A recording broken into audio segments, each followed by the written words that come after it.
Yedidim Shalom, de nouveau ensemble pour les passions d'un hébreu. Épisode numéro 4 concernant le gommage des identités, ces théories post-modernistes dont nous parlons depuis 3 semaines. Les nouvelles variétés de pensée, et avec elles les théoriciens qui les ont créées, ont même attaqué leurs prédécesseurs en raison du privilège de classe ou de catégorie dont elles jouissaient, ce qui affectait leur perception des connaissances et du langage qu'elles utilisaient. Le mot d'ordre accusait les hommes blancs, les riches, les occidentaux, d'être les responsables de, point de suspension.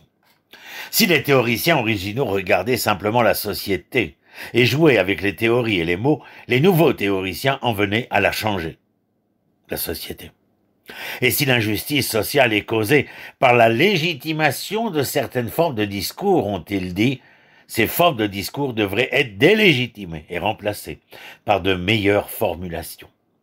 Le savant et critique littéraire Édouard Saïd, le fondateur de la théorie du postcolonialisme, s'est appuyé dans sa réflexion sur Michel Foucault, le philosophe français, et a soutenu dans son livre Orientalisme que l'histoire est créée par des hommes et des femmes, et donc qu'elle peut aussi être annulée et réécrite par ces hommes et par ces femmes.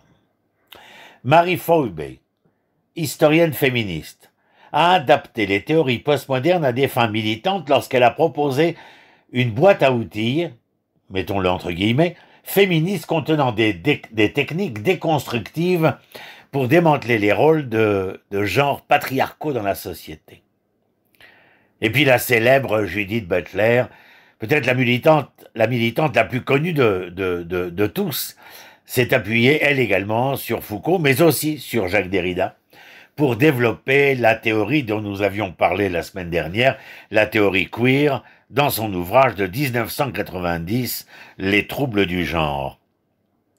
Pour Butler, la femme n'est pas une catégorie fixe de la nature, inamovible, mais le résultat d'une réalité genrée que la société a construite à travers des formes d'expression et des comportements. Cette façon de penser a permis à Butler de démanteler toute identité de genre et de rejeter l'idée que celui-ci et le sexe ont une essence stable et une vérité biologiquement objective. Dans un article de 1995 intitulé, je vous le donne en anglais, désolé, Random Foundations, Feminism and the Question of Postmodernism. Butler a écrit que le but du postmodernisme est de comprendre que les structures de pouvoir oppressives sont créées à la suite de définitions fermes et de catégories stables et que la reconnaissance permet une politique activiste queer. Le sens littéral de ce terme, je vous le rappelle, en anglais, est inhabituel, étrange ou anormal. C'est la traduction. À l'origine, à la fin du XIXe siècle, queer était un terme péjoratif pour les humains dont l'orientation sexuelle ou l'identité de genre était contraire à la norme. Il y avait aussi Madame Kimberly Crenshaw, professeure de droit à l'université Columbia et de University of California, Los Angeles, UCLA. Et Crenshaw a promu le terme intersectionnalité. Si vous ne connaissez pas, c'est l'occasion de le connaître.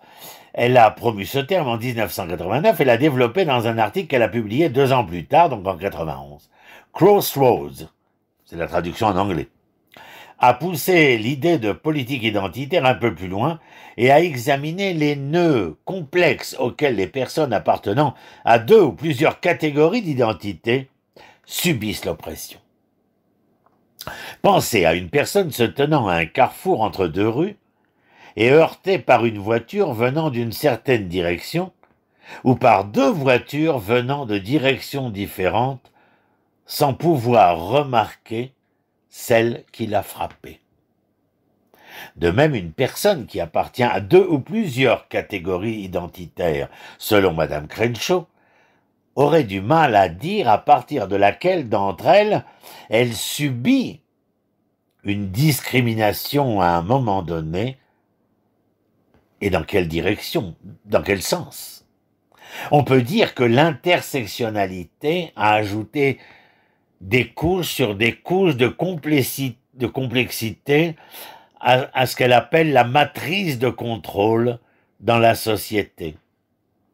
Pardon, c'est pas Crenshaw qui appelle cela matrice de contrôle, mais matrice de contrôle est un concept inventé par l'historienne Patricia Hill Collins dans un livre qu'elle a écrit et qui s'appelle la pensée féministe noire.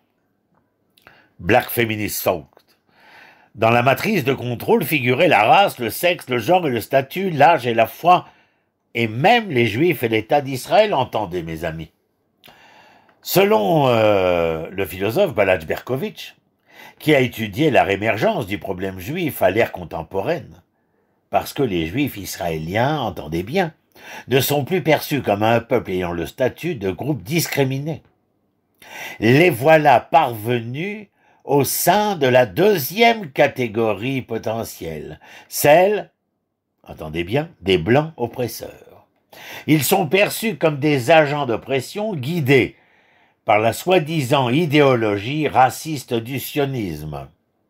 En d'autres termes, une partie du dégoût de l'Académie américaine pour Israël provient du fait que les universités sont devenues une arène de guerre contre la blancheur, qui existe dans les structures de pouvoir, et dans ce cas donc le juif blanc et impérialiste qui agit contre la victime arabe basanée et écorchée.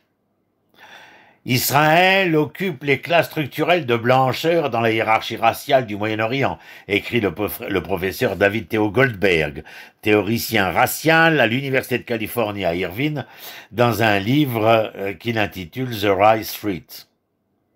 Au lieu de demander aux étudiants d'analyser rationnellement l'histoire complexe d'Israël d'un point de vue historique et géopolitique, de nombreux conférenciers, dont lui, leur demandent de l'analyser à partir de la théorie de l'intersectionnalité, Crossroads, qui dicte un engagement presque exclusif avec les mécanismes d'oppression et de contrôle. Ainsi, en arrivent-ils tous à la conclusion que l'État juif est raciste et illégitime.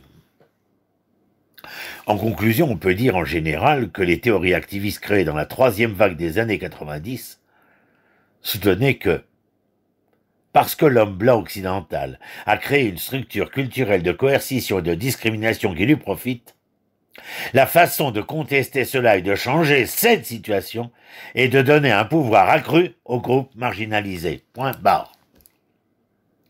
L'American Academy a même créé un domaine appelé Justice Studies, qui oblige les chercheurs à citer délibérément plus de femmes et de minorités, et à réduire les citations d'hommes blancs occidentaux. Selon l'auteur dont nous avons parlé précédemment, Lindsay, toutes ces approches peuvent être résumées sous une seule rubrique, Social Justice Study, c'est-à-dire les études de justice sociale. Attention, n'entendez pas la justice sociale telle qu'on l'entendait d'une autre manière et dont nous n'avons pas abordé le sujet, mais la justice sociale visionnée à travers les lunettes du postmodernisme. Les chercheurs universitaires d'aujourd'hui peuvent se déclarer ouvertement activistes et enseigner l'endoctrinement dans des cours qui obligent les étudiants à accepter comme vérité la base idéologique de la justice sociale, celle-ci, et à produire des œuvres qui la soutiennent, continue Lindsay. À titre d'exemple, il cite un article publié dans une revue bien connue d'études de genre qui comparait les études sur le féminisme à la manière dont le sida et le virus Ebola se propagent dans la société, et les étudiants qui deviennent des militants porteurs du virus. Vous entendez et comprenez.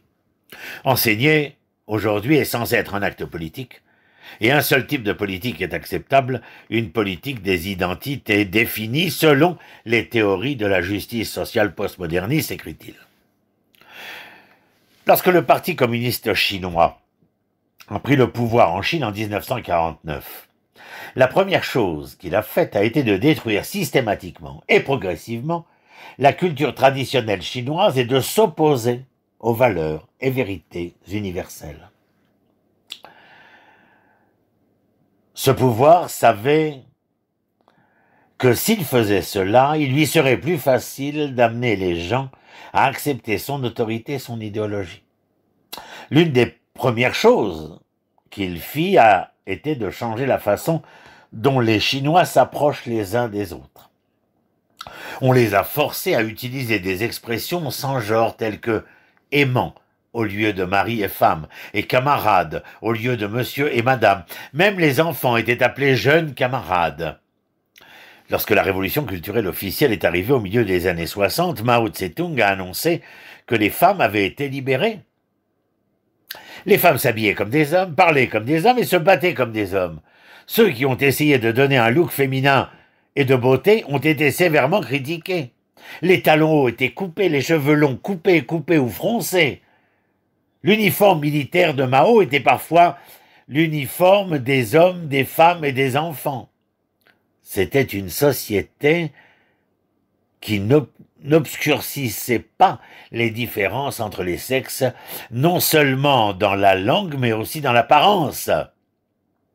Bien sûr, le PCC ne s'est pas arrêté là. Il a également purifié l'élite culturelle du pays, détruisant les vestiges de la culture et les textes anciens afin de détruire toute trace de valeurs transmises comme héritage du passé et de les effacer de l'esprit des gens. Les dernières initiatives initiées par l'administration Biden, justice raciale entendez, et que les démocrates tentent de promouvoir au Congrès, un langage sans genre entendez, sont l'activisme le plus avancé de la révolution culturelle occidentale qui cherche à abolir les valeurs les plus fondamentales sur lesquelles notre civilisation a toujours compté. Le membre du Congrès du Missouri, Emmanuel Cleaver, l'a bien résumé lorsqu'il a prononcé une prière au Congrès au début de janvier 2021 et l'a terminé par les mots, entendez bien ou asseyez-vous, Amen et A woman. Amen, a woman. Et ainsi, le plan néo-marxiste de Gramsci, vous vous rappelez de lui, Antonio Gramsci, d'il y a environ 100 ans, s'est réalisé presque complètement. Les nouveaux intellectuels ont conquis idéologiquement les intellectuels traditionnels. Durant la première vague, les gens de l'école de Francfort ont critiqué les valeurs fondamentales telles que l'autorité, la foi, le capitalisme, etc., etc. C'était notre deuxième émission. Durant la deuxième vague se trouvaient les théoriciens postmodernistes qui ont démantelé les structures de vérité, de langage et de pouvoir dans la société. Durant la troisième vague, des militants postmodernistes ont émergé qui ont émis de nouvelles théories au premier plan. Tous ont réussi à provoquer l'effondrement des idéologies traditionnelles qui ont servi de pilier fondamental de la société occidentale pendant des siècles, ainsi que des relations et des normes acceptées dans la société, des règles du langage, etc., etc. Ils ont également créé des luttes brutales entre oppresseurs et opprimés, comme cela s'est manifesté l'année dernière aux États-Unis. Sans aucun doute, un script qui va comme un gant à côté de celui d'Antonio Gramsci. La dernière étape de la théorie néo-marxiste est la prise de contrôle de la société par les opprimés et le début de l'ère socialiste. Vous savez quoi, mes amis? Nous n'avons jamais été aussi proches de cette révolution. Shalom, shalom, à bientôt.